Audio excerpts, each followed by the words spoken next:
Perjuangan rakyat Korea dalam melepaskan diri dari cengkraman penjajahnya, terutama Kekaisaran Jepang, selalu menarik untuk dibahas.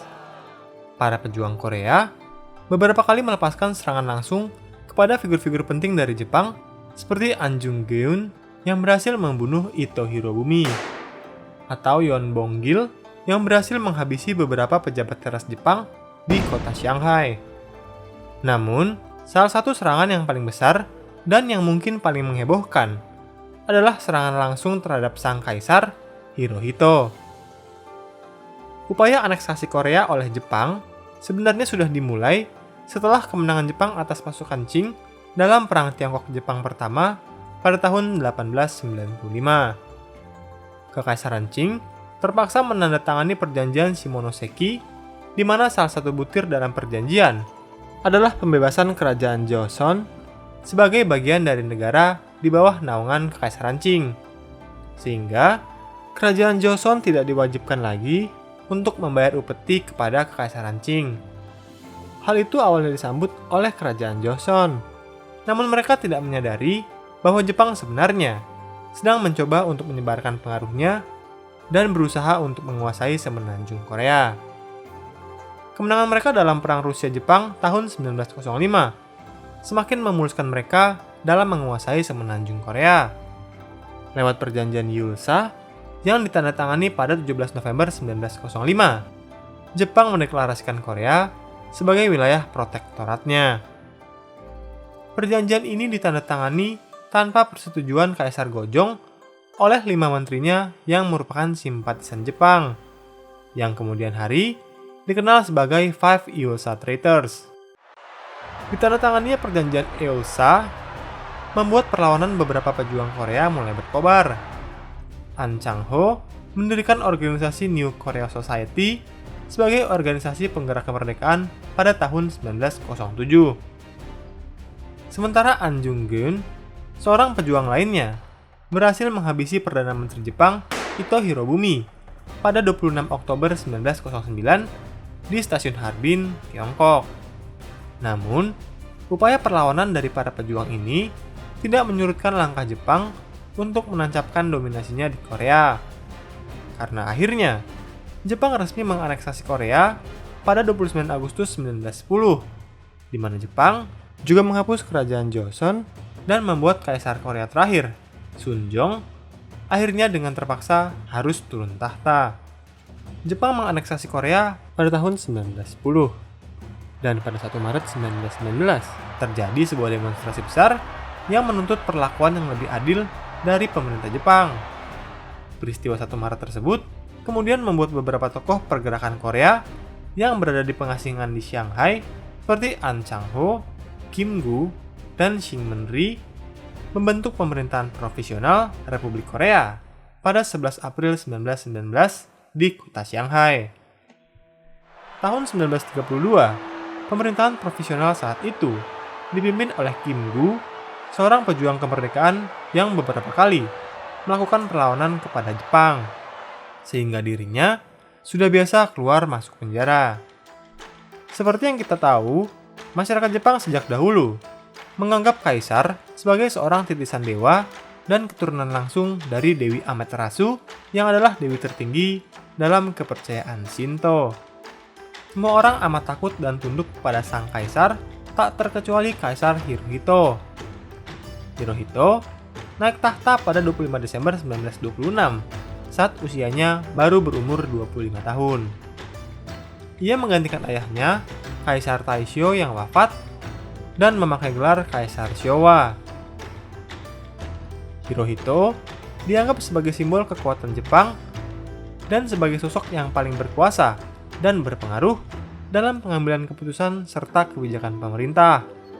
Sehingga, para pejuang kemerdekaan negara-negara yang dijajah oleh Jepang menganggap Kaisar Hirohito sebagai simbol imperialisme Jepang yang harus dilenyapkan demi tercapainya kemerdekaan mereka. 9 Januari 1932, Sang Dewa Matahari mendapat perlawanan dari salah seorang pemuda miskin asal Korea yang sedang berjuang demi kemerdekaan negaranya. Hal ini digambarkan bagaikan ular sedang melawan naga. Li Bongchang terlahir dari lingkungan keluarga yang sangat miskin, sehingga ia harus putus sekolah di usia 15 tahun hanya untuk bekerja.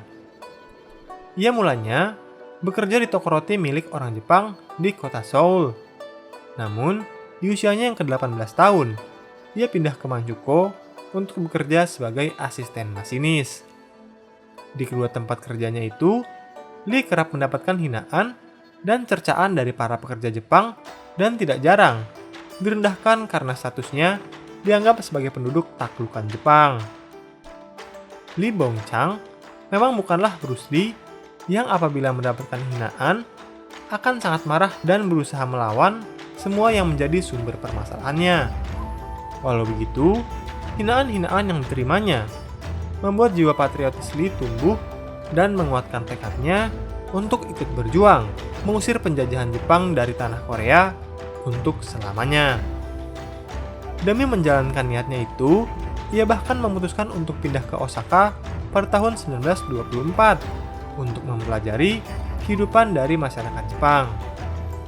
Usahanya dalam melebur dengan masyarakat Jepang dianggap cukup berhasil, khususnya ketika seorang Jepang mau mengadopsi Lee yang membuat dirinya kemudian berganti nama menjadi Soichi Kinoshita.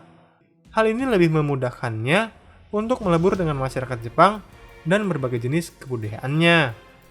Setelah 6 tahun menetap dan mempelajari kehidupan dari orang Jepang, Lee akhirnya memutuskan untuk pergi ke Shanghai dengan tujuan menemui Kim Gu, sang pemimpin pemerintahan profesional pada Desember 1930, dan bergabung dengan Legiun Patriotik Korea yang telah dibentuknya. Mulanya, Kim Gu menolak Lee Bong-chang karena dianggap seorang simpatisan Jepang. Akibat dirinya sudah menetap lama dan memakai nama Jepang.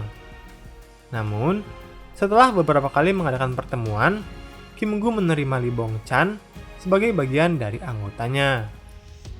Lee kemudian mulai merancang dan merencanakan pembunuhan terhadap Kaisar Hirohito bersama dengan Kim Gu selama 1 tahun. Lee Bong-chang sebelum berangkat kembali ke Tokyo mengambil sumpah pada 13 Desember 1931 yang berisikan sebagai berikut. Saya bersumpah dengan sepenuh hati untuk menjadi Legiun Patriotik Korea yang berdedikasi untuk mengembalikan kemerdekaan dan kebebasan bagi tanah air kami dan menghabisi pemimpin musuh kami. Ia kemudian berangkat ke Tokyo pada 17 Desember 1931 dengan membawa 2 buah granat tangan. Pada 8 Januari 1932, Lee kemudian menjalankan rencananya setelah mengetahui jadwal Kaisar Hirohito dari sebuah pemberitaan artikel koran.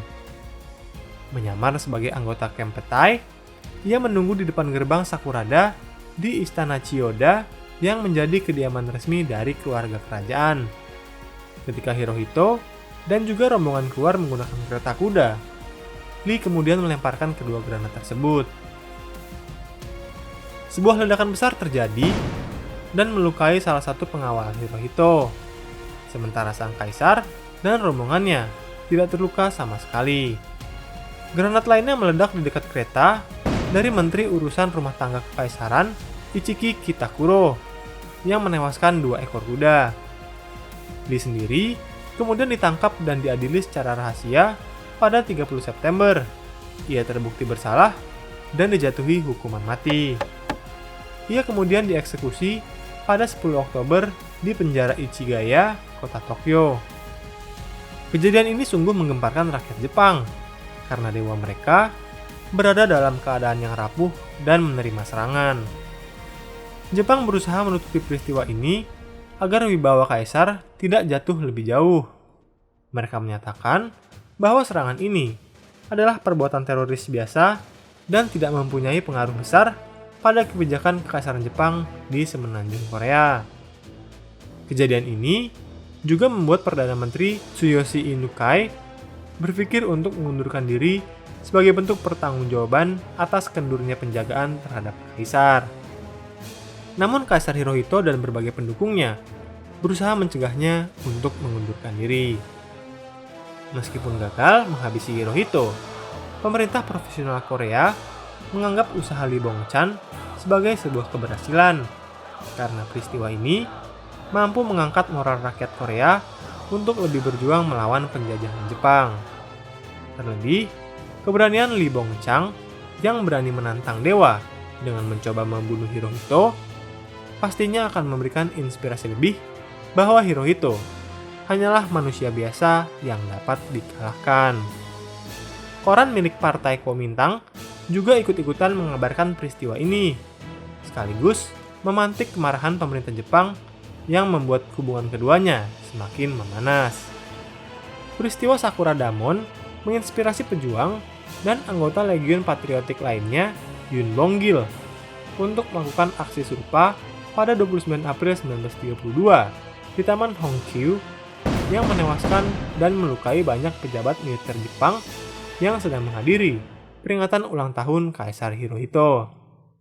Peristiwa yang dikenal sebagai Sakura Damon Jiken atau insiden Sakura Damon oleh pemerintah Jepang ini dikenang sampai hari ini oleh penduduk Korea sebagai hari kematian sang patriot Lee Bong-chang. Jasad Lee Bong-chang kemudian dikembalikan ke Seoul setelah Perang Dunia Kedua berakhir bersama dengan jasad dua pejuang kemerdekaan lainnya, Yun Bong-gil dan Baek Jong-gi, dimakamkan di Taman Hyeochang dan dianugerahi sebagai pahlawan nasional. Sedangkan Lee Bong-chang sendiri menerima penghargaan Order of the President secara anumerta oleh pemerintah Korea Selatan pada tahun 1962. Menurutmu, apakah pelajaran terpenting yang bisa kita ambil dari kisah tersebut?